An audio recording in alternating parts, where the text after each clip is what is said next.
নমস্কাৰ স্বাগতম জনাইছো মোৰ ইউটিউব চেনেললৈ আজি ভিডিঅ'ৰ বিষয়বস্তু লৈ আহিছো চৰকাৰী বিদ্যালয়ৰ তৃতীয় শ্ৰেণীৰ গণিত বিষয়ৰ আৰ্হিৰ প্ৰশ্ন 6 মাহিলী পৰীক্ষাৰ বাবে যেহেতু আজি ৰাতিপুৱা দিয়া ভিডিঅ'টোত সকলোৱে ইমান বেছি মৰম দিছে হেহে মই ৰব নোৱাৰি গণিত বিষয়ৰ প্ৰশ্ন কাকতখন লৈ আহিলো যে কেনেকুৱা ধৰণৰ প্ৰশ্ন কাকতত হাঙুৰ খাব পাৰে আৰু ছাত্ৰ-ছাত্ৰীৰ কাৰণে যেহেতু এখন কিতাপ নতুন হয় তো তেওঁলোকে জনাটো উচিত যে কেনেকুৱা ধৰণৰ প্ৰশ্ন থাকিব পাৰে যদি এই ভিডিঅ'টো চাই ভাল লাগে তেন্তে লাইক কমেন্ট শেয়াৰ কৰিব আৰু যদি মোৰ চেনেলটোলৈ নতুনকৈ আহিছে তেতিয়াহ'লে সাবস্ক্ৰাইব কৰিবলৈ নাপাহৰিব এতিয়া আহকচোন পলম নকৰি ভিডিঅ'টো আৰম্ভ কৰোঁ উচিত মতে মই এবাৰ তৃতীয় শ্ৰেণীৰ যিখিনি ষ্টুডেণ্টছ আছে তেওঁলোকৰ পৰা যিমানখিনি মৰম পাবলৈ সক্ষম হৈছো সঁচাকৈ মোৰ কাৰণে এইখিনি উচিত মতে কেতিয়াও পাহৰিব নোৱাৰা আৰু আজি ৰাতিপুৱা এটা ভিডিঅ' দিছিলো আৰু অলৰেডি ইমানখিনি ভিউৱাৰ্ছে মানে চাইছে মোৰ ভিডিঅ'টো বহুত বেছি ভাল লাগিছে আৰু তেওঁলোকে তাৰ পিছত কমেন্টটো কৰিছে যে আমাক এইকেইটা বিষয়ৰ প্ৰশ্ন কাকতখিনি লাগে মই বাৰু ইমান ভালকৈ দিয়াও নাছিলো অসমীয়া বিষয়ৰ মই কিছুমান কেৱল ফটো মাৰিও দিছিলো যে এনেকুৱা ধৰণৰ প্ৰশ্ন আহিব পাৰে তথাপিও আপোনালোক সন্তুষ্ট হৈছে হেতু চাই মই সঁচাকৈ আনন্দিত আৰু এনে ধৰণে মোৰ ভিডিঅ'ত আপোনালোকে মৰম আৰু আশীৰ্বাদ দি যাব আশা কৰো আগন্তুক দিনলৈকে মই আৰু আগবাঢ়ি যাব পাৰিম তেন্তে এতিয়া আমি চাওচোন এই প্ৰশ্ন কাকতখনত কি প্ৰশ্ন সোমাই আছে আৰ্হি প্ৰশ্ন 6 মাহিলীৰ বাবে বিষয় গণিত শ্ৰেণী তৃতীয় এতিয়া মই 1 নম্বৰতে ৰাখিছো খালি ঠাই পূৰ কৰা যেহেতু জাতীয় বিদ্যালয়ৰ প্ৰশ্ন কাকতত মই দেখিবলৈ পাওঁ প্ৰথমতে খালি ঠাই পূৰ কৰা থাকে কিছু সেইকাৰণে ভাবিলো যে চৰকাৰী বিদ্যালয়ৰ প্ৰশ্ন কাকতটো হয়তো আহিব পাৰে খালি ঠাই পূৰ কৰা হেহে মই 10টাতকৈ বেছি ৰাখিছো কাৰণ মই নাজানো কি প্ৰশ্ন কাকতখনত আহিব পাৰে কিন্তু কেনেকুৱা ধৰণৰ প্ৰশ্ন আহিব পাৰে হেতু আমি সকলোৱে জানো হয় নে যেহেতু আমাৰ কিতাপত থকা বস্তুখিনি আহিব তো এইখিনি খালি ঠাই কিতাপত আছে আৰু হয়তো এনে ধৰণে বনাই দিব পাৰে সেই কাৰণে মই 15টা ৰাখিছো তাৰে যিকোনো 10টা ইয়াতে লিখি থৈ দিছো যিকোনো 10টাহে আহিব কিন্তু দেই পৰীক্ষাত মানে 15টাকৈ নাহে আহিলে 10টা আহিব তো খালি ঠাই আহক বা প্ৰশ্ন আহক কিন্তু এনেকুৱা ধৰণৰ প্ৰশ্ন আহিব বুলি মই অকমান ভাবিছো আৰু হা এতিয়া মই প্ৰথমতে ৰাখিছো যে 1 ডজনত কিমান হয় 12টা হয় যেহেতু আমাৰ অধ্যায় 1ৰ পৰা একেবাৰে পূৰণলৈকে আহিব বুলি মই শুনিছো সিলেবাস মতে তো আমি পূৰণত এইটো পাইছো যে 1 ডজনত কিমান হয় 12টা হয় সেই কাৰণে মই এইটো লিখি ৰাখিছো 1 ডজন সমান 12 তাৰ পিছত মই খ প্ৰশ্নটো ৰাখিছো যে 1 3 5 7 9 সংখ্যাবোৰ ডেশ সংখ্যা অৰ্থাৎ এনেকুৱা ধৰণৰ সংখ্যাবোৰ কি হয় অযুগ্ম সংখ্যা হয় আৰু 0 2 6 0 2 4 6 8 এইগিটা হৈছে কি যুগ্ম সংখ্যা তো এইখিনি মনত ৰাখিলে হ'ল ঠিক আছে তাৰ পিছত গটো ৰখা হৈছে তিনিটা অংকৰে গঠিত আটাইতকৈ সৰু সংখ্যাটো হৈছে 100 ঘটো ৰখা হৈছে 24ৰ নিকটৱৰ্তী 10 হৈছে 200 আৰু 251ৰ নিকটৱৰ্তী হ হৈছে 300 অৰ্থাৎ 251ৰ পৰা আমি 300টো ওচৰত পাম নে 200টো ওচৰত পাম 300টো ওচৰত পাম হেহে আমি কি লিখিছো 300 লিখিছো তাৰ পিছত 499 লগত যদি আমি 1 যোগ কৰো তেতিয়াহলে আমি কিমান পাম 500 পাম দ্বিতীয় শব্দ ৰাখিছো যে বৃত্তৰ তল বা পিঠিৰ সংখ্যা কিমান এখন এনেকুৱা নহয় ইয়াতে বৃত্ত মই লিখিলো বুলি যে অকল বৃত্ত আহিব আমি যিমানখিনি আকৃতি পাইছো আটাইখিনিৰে চাব লাগিব যাতে যি কোনো আকৃতিয়ে নাহক কিয় আমি পাৰো লিখিবলৈ তাৰপিছত বৰ্গীয় চটো লিখিছো ত্ৰিভুজৰ চুক কেইটা 3টা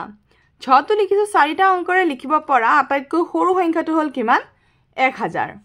তাৰপিছত মই নিয়ত ৰাখিছো যে দুটা অংকৰে গঠিত আটাইতকৈ ডাঙৰ সংখ্যাটো 99 আৰু এইখিনিতে এটা কথা বুজাই দিও যদি এটা আখৰেৰে আটাইতকৈ সৰু হোধে তেতিয়াহলে 1 হ'ব আৰু যদি দুটা আখৰ কি বুলি কয় এটা সংখ্যাৰে লিখিব পৰা আটাইতকৈ ডাঙৰ সংখ্যাটো বুজাই তেতিয়াহলে 9 হ'ব এইখিনি কথা মনত ৰাখিলে হ'ল তাৰ পিছত এতিয়া যদি কি হয় যদি সৰুটো বুজালে আমি কি কলো 1 কলো এটা বুজোৱা আৰু ইপিনে ডাঙৰটো কি কলো 9 কলো এতিয়া আমাৰ কথাটো কি হ'ব যদি দুটা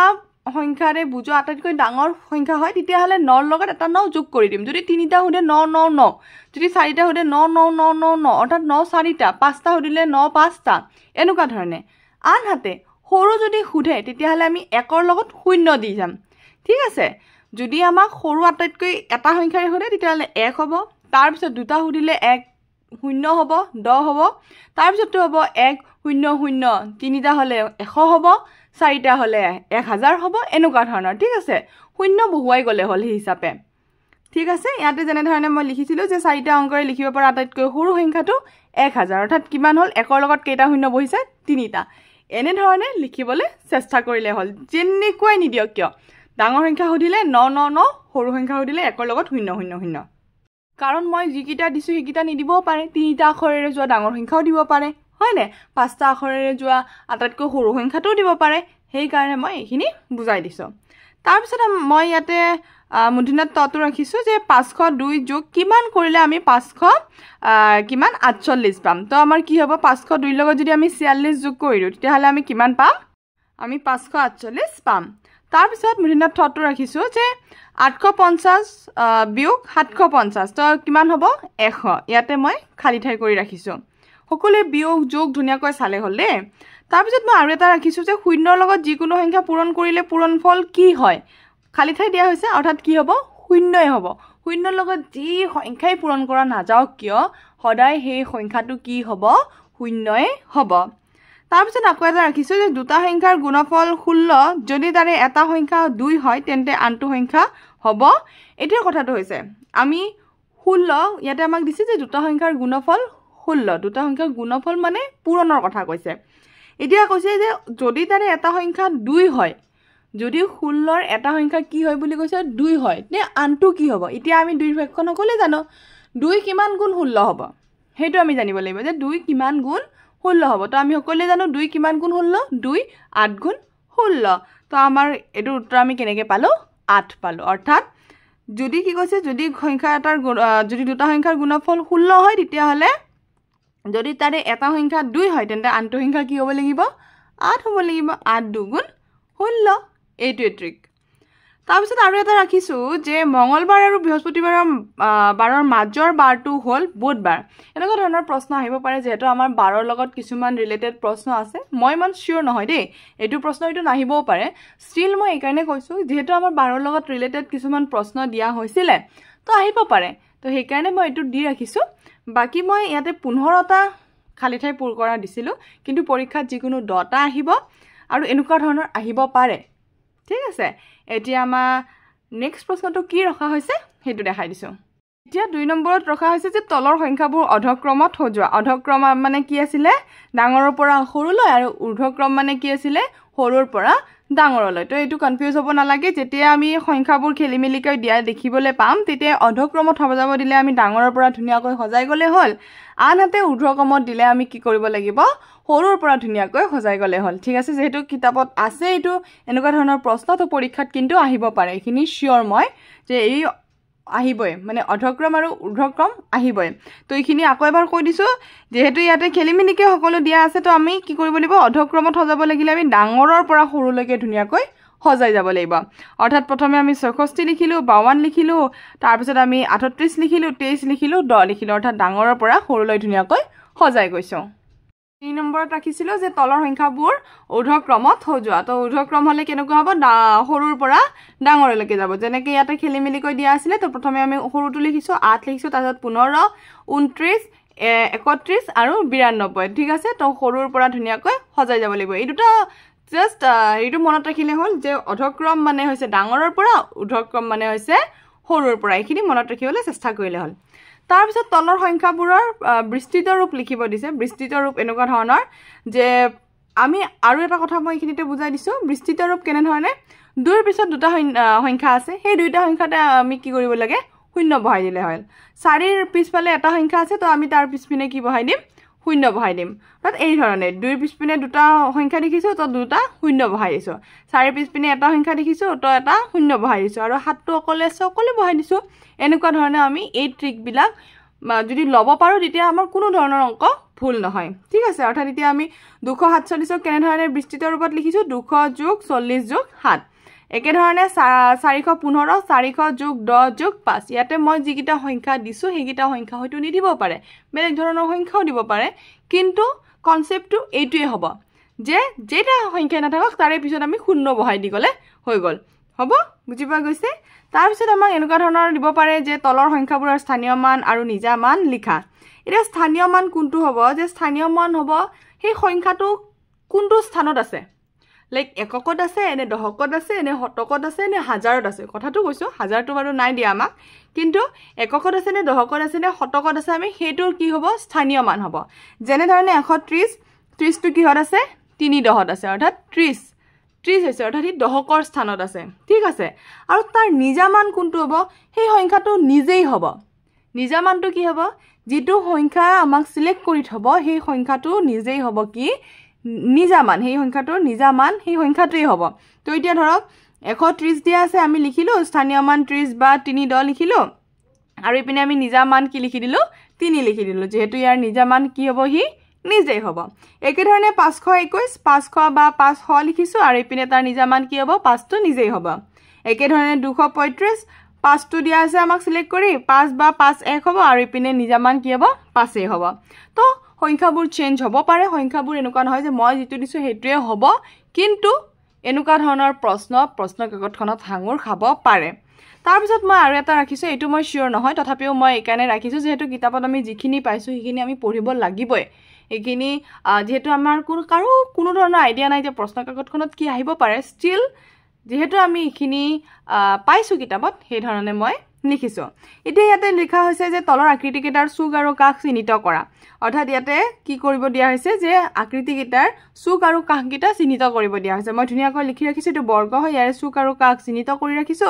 কাষ আছে 4টা চুক আছে 4টা একে ধৰণে শংকুৰ চুক আছে এটা আৰু কাষ আছে কেইটা এটাই হয়তো ইয়াতে বৰ্গ আৰু শংকু নিদি বেলেগ বেলেগও দিব পাৰে বৃত্ত দিব পাৰে যিমানখিনি আছে আয়তকাৰ দিব পাৰে হয় নাই ঘনক দিব পাৰে এনেকুৱা ধৰণৰ দেই তাৰ পিছত মই আকৌ এটা প্ৰশ্ন ৰাখিছো যে তলৰ সংখ্যাবোৰ আখৰেৰে লিখা এটো আহিব পাৰে তলৰ সংখ্যাবোৰ আখৰেৰে লিখা আহিব পাৰে এটো মাষ্ট হয়তো এনেকুৱা ধৰণৰ প্ৰশ্ন আহিবই কেৱল সংখ্যাবোৰ বদলি কৰি দিব অৰ্থাৎ চেঞ্জ কৰি দিব ইয়াতে মই যেটো ৰাখিছো হেটো নিদিব পাৰে এই ধৰণে সংখ্যাটো দিয়া থাকিব আমি হেটো কিহেৰে লিখিব লাগিব আখৰেৰে লিখিব লাগিব আৰু এনেকুৱা দিব পাৰে আমাক আখৰেৰে লিখা দিব আৰু আমি সেই সংখ্যাটো লিখিব পাৰো দুই ধৰণে দিব পাৰে এটা দিব আমাক সংখ্যাটো দিব আখৰেৰে লিখিব লাগিব আৰু এটা দিব সংখ্যাৰে দিব আমি আখৰটো লিখিব লাগিব ঠিক আছে তাৰ পিছত এটো প্ৰশ্ন ৰাখিছো যে খালি ঠাইত left hand right hand equal চিন ব্যৱহাৰ কৰা অৰ্থাৎ তুলনামূলকভাৱে ডাঙৰ তুলনামূলকভাৱে সৰু এইবোৰ চিন ব্যৱহাৰ কৰা আহিব পাৰে তো মই এইবিলাক আগতে শিকাইছো ঠিক আছে ডাঙৰটোৰ পিনে আমি এনেকে দিম যেটো ডাঙৰ হ'ব হেটোৰ পিনে আমি এই চিন দিম অৰ্থাৎ তুলনামূলকভাৱে এইটো ডাঙৰ আৰু এই পিনে হ'ব তুলনামূলকভাৱে কি এইটোতকে এইটো ডাঙৰ এনেকুৱা ধৰণৰ আৰু যেতিয়া দুইটা সংখ্যা সমান হ'ব তেতিয়া আমি কি তাত দিম সমান চিন দিম তাৰছত আমাৰ আহিব পাৰে যুগ্ম অযুগ্ম বিচাৰ কৰা আহিব পাৰে হেটো যেটো আমাৰ পাঠ্যত আছে তো আমি সেই হিচাপে মই এটা লিখা নহল বাৰু একেনে লিখা নহল ছাত্ৰ ছাত্ৰীসকলে নিজে নিজে চেষ্টা কৰক যুগ্ম আৰু অযুগ্ম কেৱল মই ট্ৰিক এটা শিকাই দিম যে কেনে ধৰণে আমি গম পাম কোনটো যুগ্ম কোনটো অযুগ্ম এতিয়া আমি যেতিয়া পাইছিলো পাঠ্যপুথিত যে 0 2 4 6 8 মই কৈ দিছো বাৰু ধুনিয়াকৈ লিখি মিলি বুজাবলৈ চেষ্টা কৰিছো যেতিয়াই আমি 0 2 4 6 8 পাম এনেকুৱা ধৰণৰ সংখ্যা কোনো এটা সংখ্যাৰ এককৰ স্থানত পাম ঠিক আছে এককৰ স্থানত পাম তেতিয়া হেতু কি হ'ব যুগ্ম হ'ব যেনে ধৰণে এটো 72 টো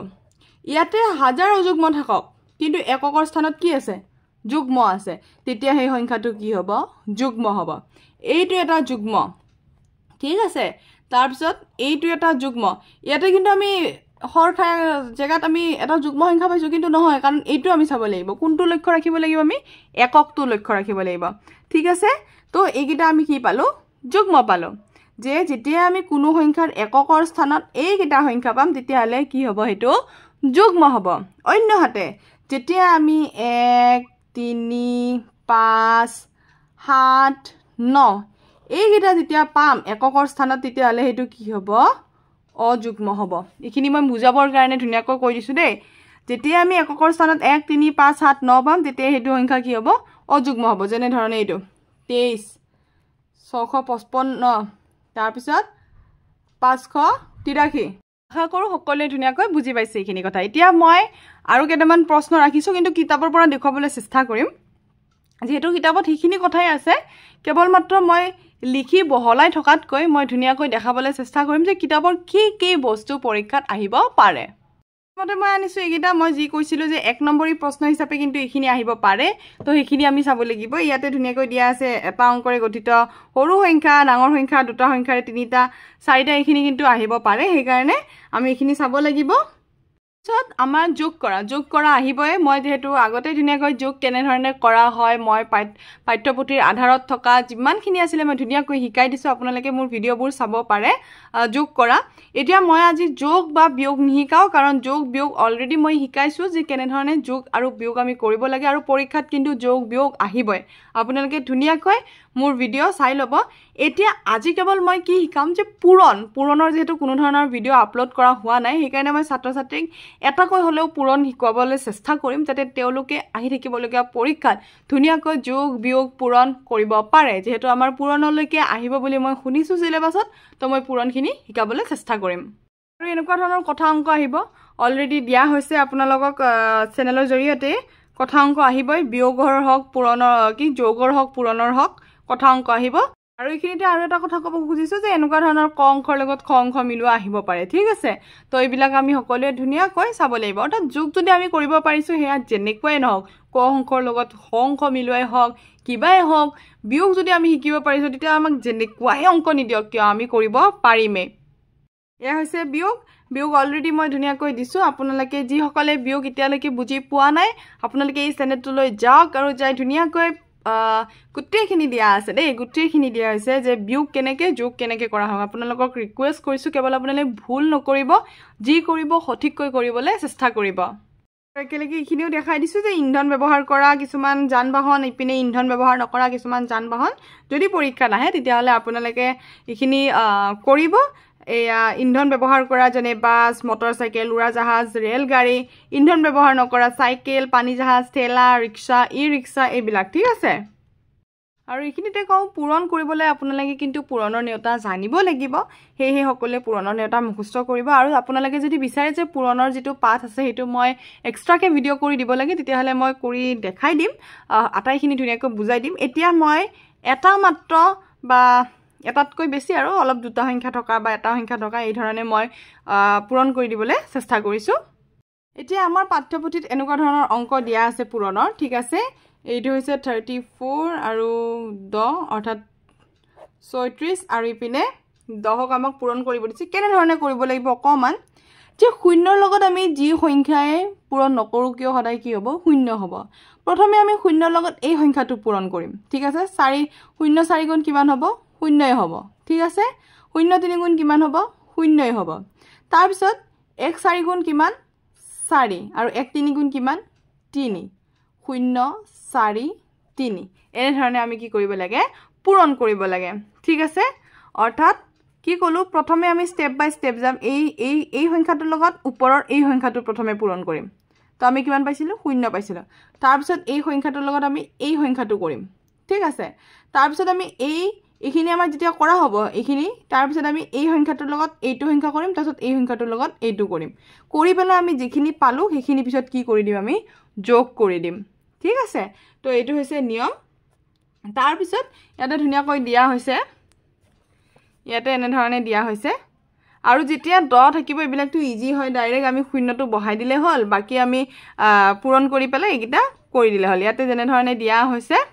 যে এটা সংখ্যাক 10ৰে পূৰণ কৰিলে সংখ্যাটোৰ সোঁফালে এটা শূন্য বহুৱালে পূৰণফলটো পোৱা যায় এটা সংখ্যা ইয়াতে দিয়া হৈছে দেই যদি আমাৰ 10ৰে পূৰণ কৰিব দিয়ে তেতিয়াহ'লে আমি শূন্য এটা বহাই দিলে হ'ল আৰু এতিয়া মই এটা এনেকুৱা ধৰণৰ অংক বুজাই দিবলৈ ওলাইছোঁ এনেকুৱা ধৰণৰ ঠিক আছে যে এইকেইটাৰ কাৰণে কিন্তু আমি পূৰণৰ নেওতা জানিব লাগিব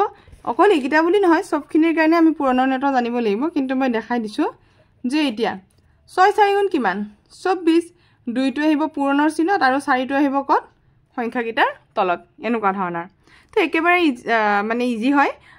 আমি পূৰণৰ নেওতা যদি মুখস্থ কৰিব পাৰোঁ তেতিয়াহ'লে হৈ যাব আৰু হয়তো এনেকুৱা আহিব পাৰে পূৰণৰ নৰ নেওতাখন লিখিব দিব পাৰে ঠিক আছে তো আমি চাব লাগিব যেহেতু আমাৰ কিতাপত ধুনীয়াকৈ পূৰণৰ নেওতা দিয়া আছে 10লৈকে 1ৰ পৰা তো আমাৰ যিকোনো এখন নেওতা কিন্তু আহিব পাৰে তো আমি 1ৰ পৰা 10লৈকে পুৰা মুখস্থ ৰাখিবলৈ চেষ্টা কৰিব লাগিব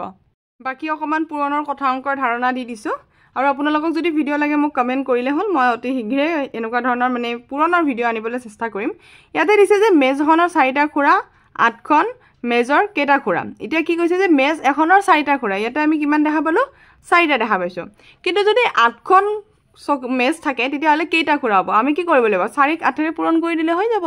4 8 গুণ যিমান হয় সিমানেই হ'ব কিমান হয় 4 8 গুণ 4 8 গুণ 32 হয় তো উত্তৰ কিমান হ'ব 32 হ'ব ঠিক আছে মই বাৰু লিখি দিছো এটা কৰাই দিছো যেহেতু এটো পুৰণৰ ভিডিও নহয় তো ইন্ডিভিজুয়ালি বনাব লাগিব তেতিয়া মই গুটেখিনি কৰাই দিব পাৰিম এটো ইয়াতে দিয়া আছে আমাক 4 আৰু ইপিনে আমাক দিয়া আছে 8 তো আমি ইয়াতে কিমান লিখিম 32 এনেকুৱা ধৰণৰ প্ৰশ্ন কিন্তু পৰীক্ষাৰ প্ৰশ্ন কাকতখনত আহিব পাৰে তো এইখিনি থুলমূল কথা কলো পাঠভিত্তিক যিমানখিনি অংক আছে সকলোখিনি চাবলৈ চেষ্টা কৰিলে হ'ল আৰু বাকি মই অকমান বাছি দিছো এনেকুৱা ধৰণৰ প্ৰশ্ন আহিব পাৰে তো এইখিনি লৈ মই আজি ভিডিওটো শেষ কৰিব বিচাৰিছো আপোনালোকে আহি থাকিবলগীয়া পৰীক্ষা গীতাৰ কাৰণে সম্পূৰ্ণ হাজু হৈ লওক আৰু মই যিমানখিনি ভিডিও যেনেকৈ কথা বুজাই গৈছো হেনে ধৰণে কৰিবলৈ চেষ্টা কৰিব তেন্তে আজিৰ কাৰণে থ্যাংক ইউ ফৰ ওয়াচিং